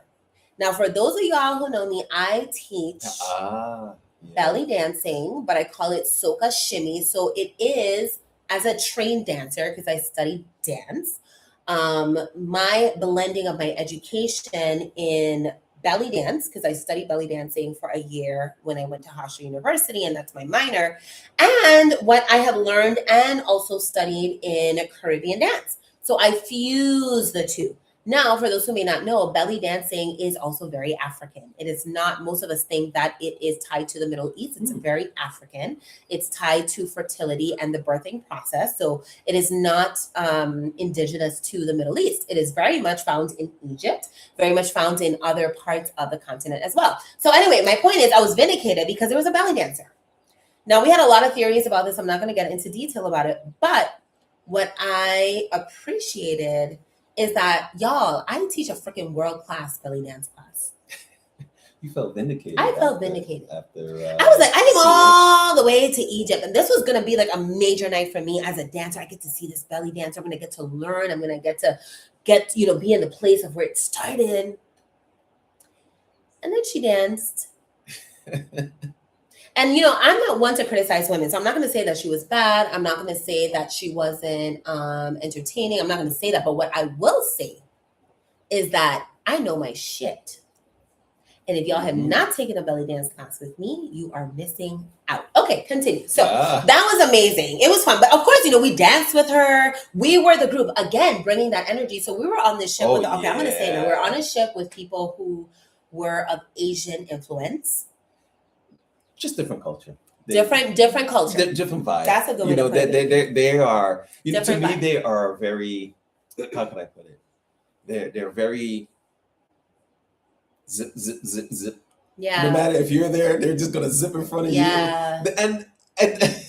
And you may, they're sterile. They're very sterile. They don't engage with people. I mean, I don't understand. You're gonna get upset and frustrated, yes, right? Because they're gonna cut you off, and they don't acknowledge you. For a minute, I couldn't figure out if they weren't acknowledging us because we're black or if it's just cultural. I think it's just the way it is, right? They'll just jump in front of you and they'll just do whatever they gotta do. Well, the Caribbean came out in a lot of us because at one point we were like, you need to walk around me. You're not going to walk right in front of me when I'm having a conversation, or you need to say something. Or the back of the line is that way. So some of us were getting our feelings, but I will say that I was happy that we were there on that night because, again, they're sharing their culture, the dance and the music, and a lot of the people who were on the Nile cruise, they were just so sterile. They were just there, not really having an interest or engaging. But our group, our Girlfriendism Love group, we were showing the love. We were turning it up.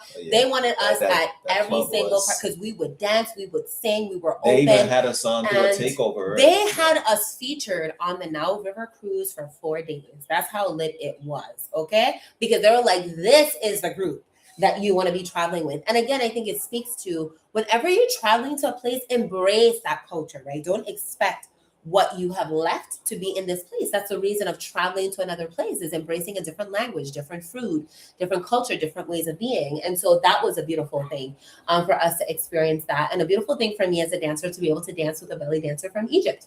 So that was super cool. So then the next day we got up early again. So this was my feedback.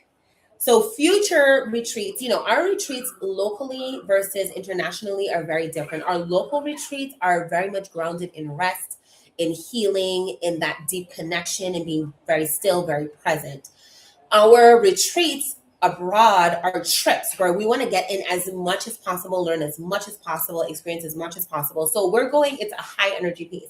So on the next day, while we were in Aswan, we got up and we went to the temple of Edfu, which is the second largest temple and one of the most preserved temples in the world. Right? So we had to get up at 4:00. And I thought it was crazy. I said, why y'all got me waking up at 4:00? I don't do mornings, okay? And we were on vacation.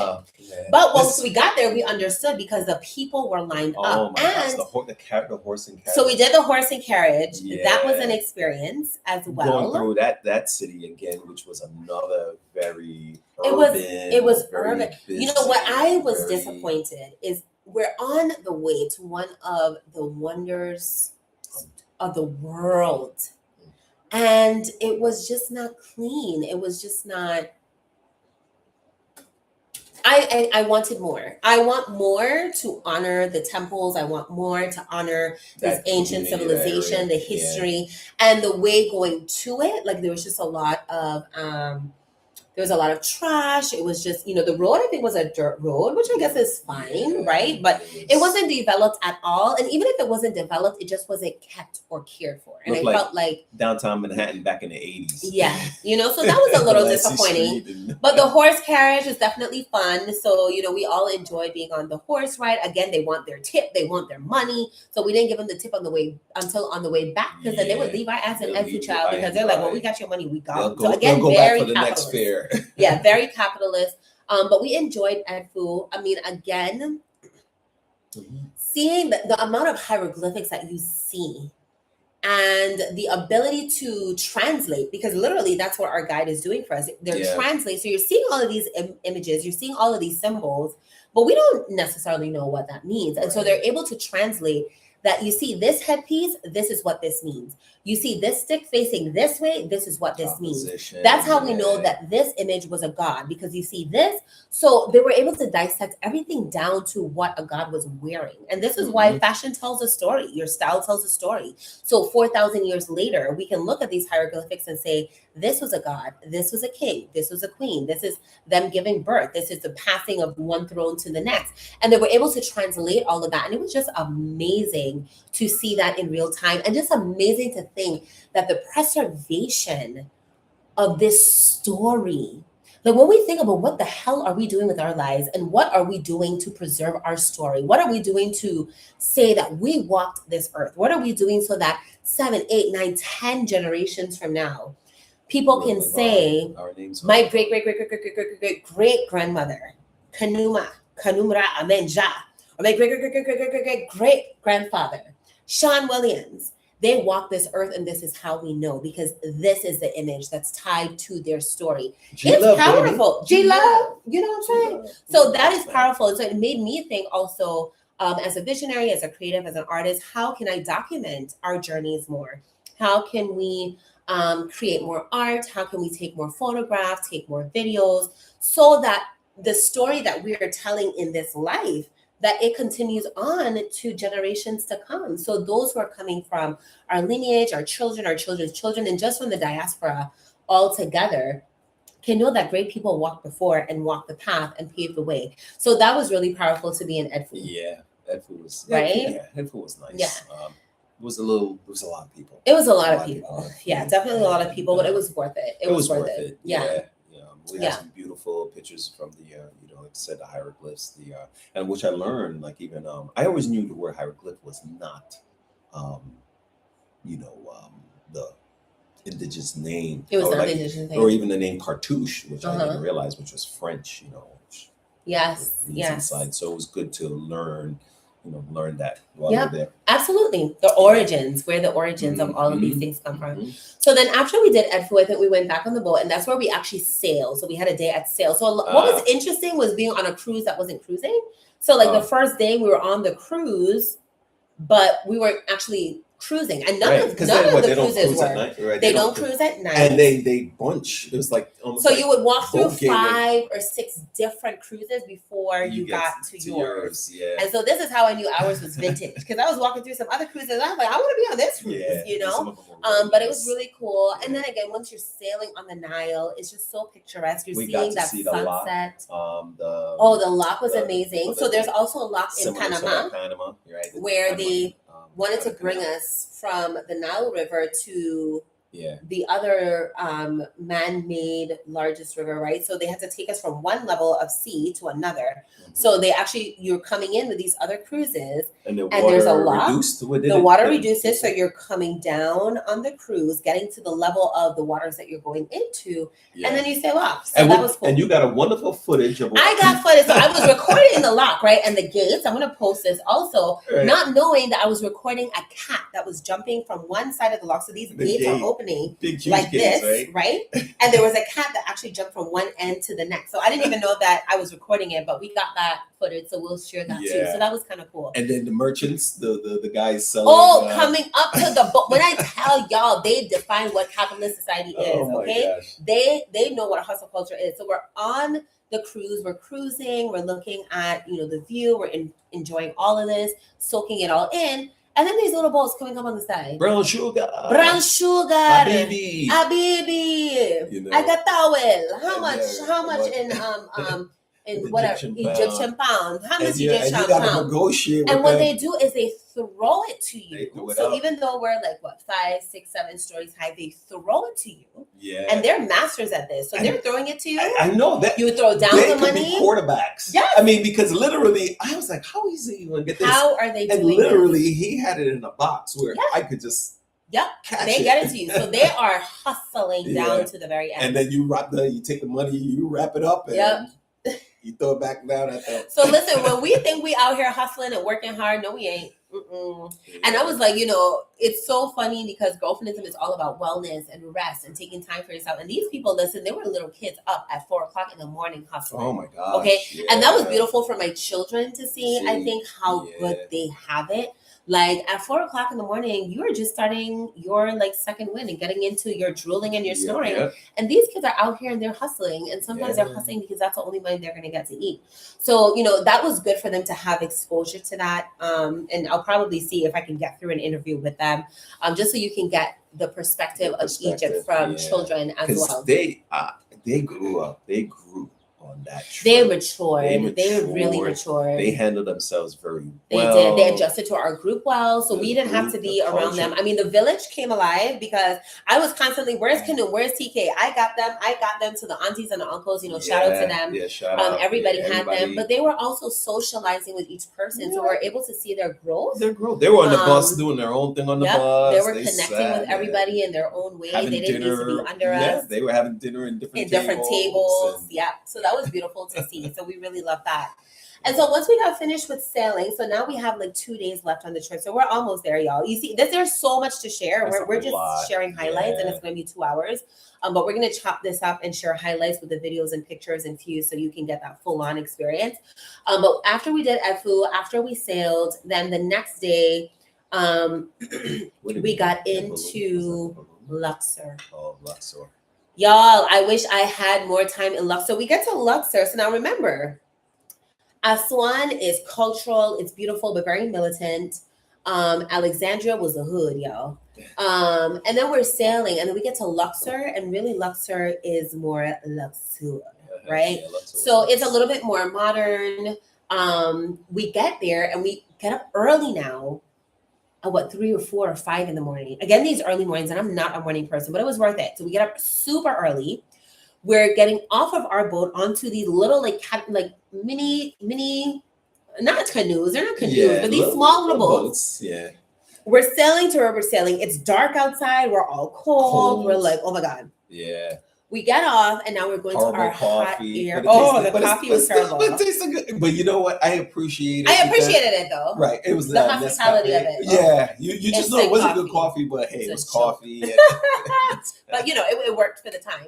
So we get to the hot air balloon. Now, mind you, when we first shared this with our group, we immediately had like 5-6 people like, do we have to do that? We're like, yep, it's included in the trip. You don't have to do it, but you pay for it.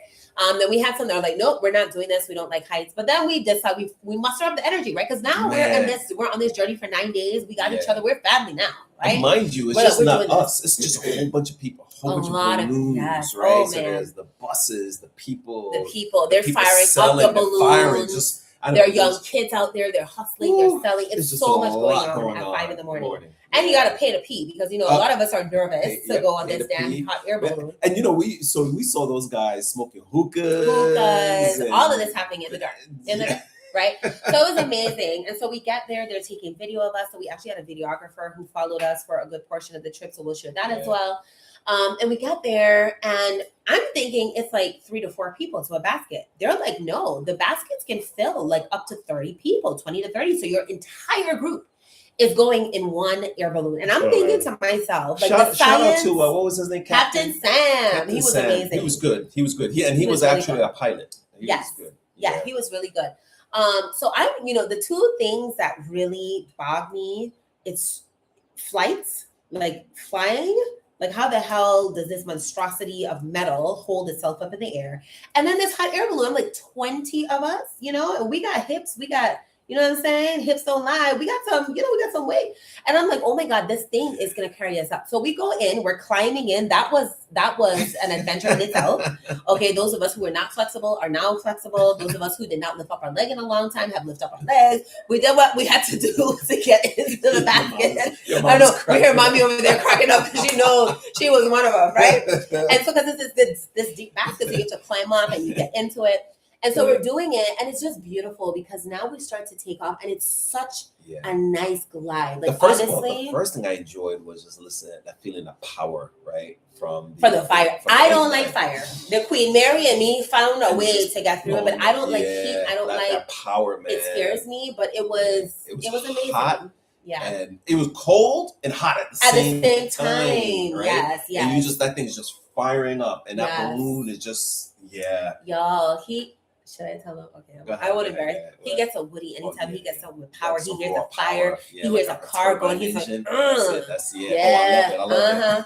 I know it's gonna be a busy night for me when he gets a power. And he's like, oh, I love the power. So I know that was probably TMI, but anyway, it is what it is. So we have this powered up fire. We're going up, and it's just gliding and we're going up, and everybody's just another one of those moments, right? Another one of those moments where everybody is just awestruck. Yeah. And we're just looking. And the higher we go, Captain Sam, he was amazing. Yeah. Shout out to him. He's like, we're 1,500 feet up in the air. We're 2,500 feet up in the air. More? We're 3,000. And he's joking like, oh, y'all love this. We're going up more. And I'm like, Yeah. listen, I do not need you to announce how high we're going. Because I am amazed that I'm even on this goddamn thing. Well, and I'm trying to like 3, mentally talk myself. Yeah. I think we got as high as 4,000. 4,000? Wow. Yep, 4,500. Okay. Yeah. And it's just surreal. I was like, to live the life of a bird, to see things at bird's eye view. And it's so peaceful up there. It's just, you're seeing, so now we're getting to see at a bird's eye view all of the things that we were visiting. So we're able to see some of the temples. Right. Loved how it rotated. He rotated for us to get a 360 view. And honestly, it's one of those things that you just have to do. You have to do it. I'm proud of our group for getting through it. It's not scary at all. No, it's all in our head. You know, the idea of being 4,500 feet up in the air with fire was a lot for me to process. But it was really an amazing experience. Just the view, the surrealness of being up there. And then, you know, us doing it together as a group. I was just so proud of us for all deciding that we are going to do this as a group. We're scared as hell. We're shitting our pants, but we're going to do it together. And it really was one of the smoothest rides I've ever had. I loved when we were coming down, descending, and he came over that monastery. He's a master, man. Yeah, and we were literally like, because they had the electrical lines here, and our balloon was just like, you know, right below it. Yeah, it was so close. I thought we were going to hit the lines, but he was a pro. Or crash land into that monastery. He was a pro. So we got to see a burial site like over, you know. So that was amazing. That was great. Yeah. And then as soon as we landed, the young kids were there trying to get money. They had a donkey. They tried to get it. I'm telling you, every chance they got, they hustled. They hustled my son because, you know, he loved animals. He would play with all the cats, the dogs, everything. So he hopped on the donkey, and I'm like, you know, you got to pay him for that, right? So one of the little kids took it and ran off with the money. Yeah, it was interesting, but it was good. It was an experience that you should definitely have. So then I think once we did the balloon, we had a full day. So now it's like 7 a.m. We've lived a whole day already. Oh yeah, because we started early. Then we went for breakfast. And then we went to visit Temple Hatshepsut, which was a temple that was run by a woman. However, because of the culture, where you can only rule if you are a man, all of the depictions of her are as a man. In a male form. So again, for me, another moment that was like, you know, all of us, we were like, you know, the feminists of the group were like, there's one temple we have to go to, it's this, right? And you see them there, again, the power of movement. You see the temple there with the statues like this, and what does that remind you of? Wakanda forever, right? So we see where all of these symbols, how they're taking place from ancient civilization, and they're showing themselves in modern day. So, you know, those of us who were all like pro women, that was like our moment. This is our temple. We went, we took pictures. Of course, you know, our men who are strong in their sexuality and they don't have that toxic masculinity, aka my husband and his Sigma frat brother Rodney. Yes, they came out to the women's temple. I love y'all for that. Okay, so I had my moment. So we did that. We took our pictures, and that was beautiful. And then we went to like 3 or 4 other temples. Let me tell you, by the last one, I was so tired that even me as the tour guide, I was like, y'all, I'm tired. I got to take a nap. And so they actually went to the last one, Karnak. Karnak, right. No, I think I did Karnak. No, Luxor. It was Luxor. We did Luxor. So Luxor and Karnak. So those are beautiful as well. And they're just massive. I mean, the massive, you cannot conceptualize how massive these structures are by seeing it in a photo, by looking at it in a video. You just have to experience it in person. I mean, we've taken so many photos, and I know I'm going back to dissect it to really truly understand, what we saw, what I saw. It was just incredible. You just have to be there. He has to be there. The pictures that you see on the internet just doesn't do it justice. You have to see it for yourself. You just have to be there. You have to. And the energy is there as well, So that concluded our 10 days, 4 cities, Girlfriendism Love, 5-year anniversary. I mean, we went through that whole thing and didn't even talk about our 1-year anniversary. Oh, our 1-year anniversary. Damn shame. On the boat. Yeah. So we celebrated our 1-year anniversary on the Nile River. So that was, and he got his ring. So it's quick story. And then we're going to finish this thing. We've been on here almost 2 hours. We're going to finish this and go enjoy our New Year's with the family. When we first got married, like we said, we kind of got pulled in because we went to celebrate the 15-year anniversary and 25-year anniversary of one of our friends. And because we were the only ones who came, they invited us to just get married. So shout out to the Ben Israels for inviting us to share in that moment with us. We would forever love you for that. Yeah. And because of that, we didn't have rings, we didn't have a dress, we didn't have any of it. So we documented it on our page. But it was the most beautiful moment ever. I just remember coming out in my makeshift dress, makeshift what you call this thing that you hold the flowers and makeshift makeup, all of that stuff, and just being the happiest woman. In 24 hours. So I was the happiest woman alive, just seeing that man on the other end of the aisle. We got to put up some pictures. Seeing you, baby. Yeah, it was the best. I know, right? Wasn't it wonderful? I love you. We didn't have rings. He had, of course, proposed to me, so I had my ring. But he didn't. So I had to give him a ring off my thumb finger. I was like, I gotta give you something. Yeah. So on this trip, I gave him his actual ring, and I asked him if he would marry me again, so I can give him his real ring. And we asked our children, for permission again. And of course, mommy was like, you got my blessed 10 times over. The kids were like, yes, go for it. And so we did that, and it was beautiful to celebrate that with the girlfriends, with the boyfriends, old and new. And the crew did a nice... they came out with the music. They came out with the drums, and we danced, and they sang. We had, Youssef and Cultural Holidays team. They got us a special cake, which was just wonderful. They have really good desserts. They're not too sweet, which was awesome. And so we just had a great time, and we danced, and we sang, and we truly celebrated love on this trip. That's what this was about. So, with that, we closed with love. We got a lot of history, a lot of education, lots of culture. Like I said, some of the areas where, it was different doing this trip as a Black woman, as a feminist, as a girlfriendism visionary, and not seeing women as present. So that was the one thing that was missing for me. And just, wanting a little bit more reverence for the temples and the places that we went to in terms of the upkeep and the beauty. However, history unmatched, education unmatched, Aswan, the culture, the people, God, we love you. Yeah. And I will be back. We will be back. And Luxor definitely was a beautiful place to go. And so it was an amazing experience. We're so grateful to the 19 people who shared in this experience with us. Shout out to the Egyptian people. Yes. And they were just good people. So warming. Even in their hustle and they're pushy. They were just funny, and that was wonderful. If you go, make sure wear good sneakers, wear good shoes. Yes, be prepared to walk, be prepared to exercise. It's definitely high intensity, and because there's so much to see, you can be in any one place for hours at a time. I forgot the name. I got one of the I don't know what you call it. I know for the women it's a hijab, but I don't know what you call it. So have one of those are nice. And when in Egypt, do as the Egyptians do, right? Immerse yourself fully in that culture. Open up your mind and your heart to a different way of thinking, a different way of being, a different way of speaking, a different way of eating, and just all of it, and just totally immerse yourself. It's definitely a trip that you need to do at least once in your lifetime. I am sure that we will be back at least once more. And when we do, I know Aswan and Luxor is where it is for me. And, we can curate this trip for you. So even if you missed it this time with the Girlfriendism Love experience, we host retreats every year. This was the first one that we did it with men.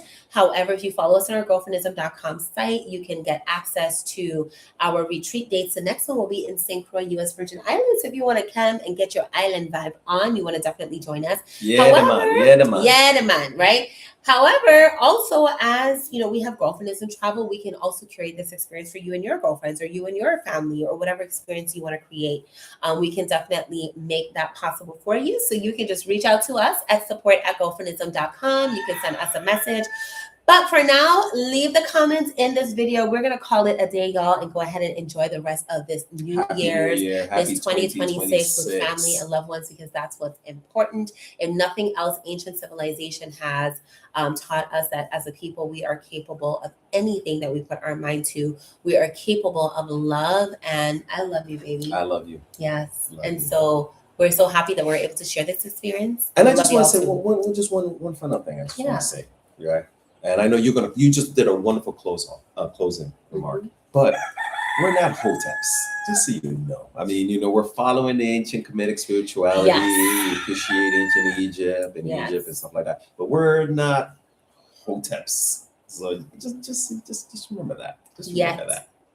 Huh? Yet. Well, That's another episode for another day. Another episode for another day. Listen, we're the child of the Most High. We know that God is within us. So yeah. Well, no, there's hoteps. There's a connotation where when you talk about hotep. So we're not saying that. Oh yeah, everything is, or we're not there. We're speaking the truth here. Yeah. So there's truth, and we know who created what. We know who is the creator of this, who's the creator of that, and we just want to bring that to light. We're not just saying that we've done everything and. Oh, no, not at all. Listen, who has done everything? Yeah. This world is we're not taking claim for just everything. We want to take claim for what our people have done. Yes.